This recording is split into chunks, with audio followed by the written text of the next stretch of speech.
All right, friends, let's talk about this. The Boston Tea Party was over a tariff nonsense. Spoiler alert, it wasn't. And anyone who says it was either doesn't know what they're talking about or they're playing you for their own gain. So let's break it down. Hi, I'm Todd Sturmer. I teach public history at Johns Hopkins, and I'm a scholar of the American Revolution. Here's the thing. If you care about how our history is being preserved, we've had conversations about this, then don't get played by those who will twist it right in front of you. Post by post, comment by comment. A little context, God forbid, goes a long way. First, a modern tariff deals with foreign trade. Foreign trade. The American colonies weren't foreign countries. It's all in the term. They were British colonies. And in 1773, the word tariff didn't even mean what it does today. Back then, it referred to a list of goods subject to customs duties, not the duties themselves. Or, so says my 1775 edition of the Encyclopedia Britannica, the very first one. Now for some history. After the 7 Years' War, Britain was broke. Huge national debt, huge bills coming in to go ahead and prop up the defense of the American colonies. White Americans, though, were the least taxed people in the Western world. And Parliament and the British taxpayer wanted them to pitch in just a little bit. Just so it's a little bit worth the effort, right? So the Parliament tried the Stamp Act in 1765. That failed. It was in all the papers. Then came the Townshend duties in 1767. So it was a set of taxes on imports from England to the colonies, like tea, paper, china, glass. That failed too. And it failed for the same reason. This is a recurring nightmare in terms of transatlantic politics in the 1760s and 1770s. Parliament would come up with an idea for having America pay its fair share. It would then ask America's representatives, such as, Benjamin Franklin, if that would be okay, if the colonials would be willing to pay that. The American representatives, like, Benjamin Franklin, would say yes. Those representatives would be wrong. Parliament would pass those suggestions anyway, and then white Americans in the colonies would freak out. Non-importation agreements, petitions. Parliament would then repeal the offending legislation. Rinse, repeat. That's the 1760s and early 1770s. That's the Stamp Act. That's the Townshend Acts. So they pass the Townshend Acts. The white Americans freak out, and then what happens in 1770? Less than 2.5 years later, almost all of the Townshend duties were repealed. In 1770, they only kept, of all of the Townshend duties, they kept one in place. The 3 pence per pound duty on tea, just as a kind of subtle symbolic reminder that it does have the authority over the colonies if it wanted to use it. Did that duty bother the colonists? No. When they repealed the Townshend Acts, all of the patriot opposition to Parliament evaporated. Most people moved on. Everything got very quiet. Even only the most radical of the patriots were still writing to each other. But things went back to the normalcy of living in a world made easier by the exploitation of others. Until the Tea Act in 1773, 6 years after the passage of the Townshend Act, 3 years after the repeal of most of it.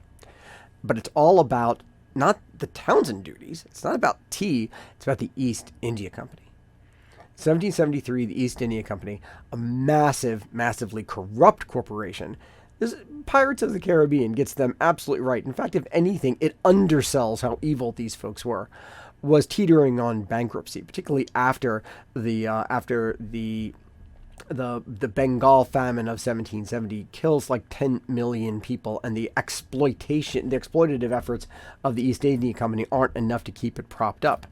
It has the East India Company on the verge of bankruptcy. And so it goes hat in hand to Parliament with its many thousands of investors, many of whom sat in Parliament, many of whom didn't, so many of whom were in America. So Parliament then bailed them out with 2 laws, the Regulating Act and the Tea Act. The Tea Act gave the company a monopoly on selling tea to the American colonies and slashed taxes to make British tea cheaper than the smuggled Dutch tea that dominated the American market. Something like 86% of all tea consumed in the colonies was smuggled Dutch tea, which made people like John Hancock very, very rich. That's right. The Tea Act lowered prices for all white Americans. It wasn't about raising revenue from the colonies. It wasn't certainly about punishing the colonies. It was about saving a British company and its investors. Sound familiar? Think too big to fail. Anybody who remembers the banking crisis should be very familiar to. So, why did Bostonians freak out? Well, smugglers like John Hancock were losing their market for Dutch tea. And radicals like Samuel Adams, who had been a little bit at a loss for something for some trouble to cause, seized the opportunity to stir it back up again. So they painted the Tea Act as a sneaky attempt to enforce Parliament's right to tax the colonies. This had been going on for 8 years. This is the kind of thing that went on to back to the writs of assistance cases. Add a little economic self-interest, and you've got a nice recipe for trouble. So on December 16, 1773, Boston radicals disguised as Mohawks boarded 3 ships in Boston Harbor and dumped 342 chests of tea worth about 10,000 pounds, or roughly 2 million pounds today, into the harbor. Was it about a tariff? No. It was a political and economic protest designed mostly to reignite a dormant patriot resistance. But here's the kicker, which gets you to the implications that a lot of these commenters and others try to go ahead and play out in some sort of facile way. The Boston Tea Party didn't start the revolution. It actually had the opposite effect. It isolated Boston further from the other colonies. It already had a reputation as just being a bunch of troublemakers who got what they deserved.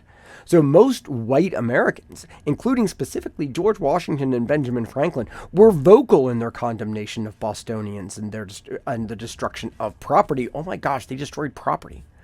And they sided with the British government. As late as 1773 and the beginning of 1774. So it wasn't the Tea Party that united the colonies and drove them into the war for independence. It was Britain's overreaction to the Tea Party. The Coercive Acts, which were passed in 1774, punished Massachusetts by closing Boston's port. More to the point, they dismantled its elected government. That is what made white leaders in the other colonies just into a tizzy, and that's what pushed the colonies into a united effort towards independence, not a symbolic protest over tea. So when someone claims that the Boston Tea Party was about a tariff, they're either so wrong it's embarrassing, so quickly get your history someplace else, run, or they're outright lying to you. And here's the kicker: they're stealing your history to serve their own agenda. And the worst part, all parts of the political spectrum are guilty of doing it. People on the right twist history to push a Christian nationalist agenda, to shove Bibles into classrooms and rewrite the past in their image. Talking about a fantasy. But people on the left bend it in this way to score cheap political points or take potshots at 45's already dumb and clueless tariff threats. Both are dangerous. Both undermine the truth, which is our best form of resistance. When history is manipulated, it stops being a resource for learning and becomes a tool for control. And in a post-truth era, that's dangerous. So here is my challenge. The next time someone tells you the Boston Tea Party was about a tariff, ask yourself, do they even know what they're talking about? And if they do, why are they lying? What do they gain by distorting the past? The Boston Tea Party wasn't about a tariff. It was about power. And it didn't start the revolution. The British overreaction to it did. So don't fall for easy, tidy, simplistic narratives. The real thing is messy enough, but that's also what makes it matter. So if you want to learn more, check out Ben Karp's really fine defiance of the Patriot, which is a really nice overview of it from a broader kind of Atlantic, even global perspective. But my favorite is, of course, Pauline Maier's From Resistance to Revolution. The last chapter deals with it all. Colonial radicals and the development of American opposition to Britain. And for quick, honest insights, it might be back up, visit ouramericanrevolution.org. Stay sharp, friends. We're only getting started with this one. Question everything. We are through the looking glass here.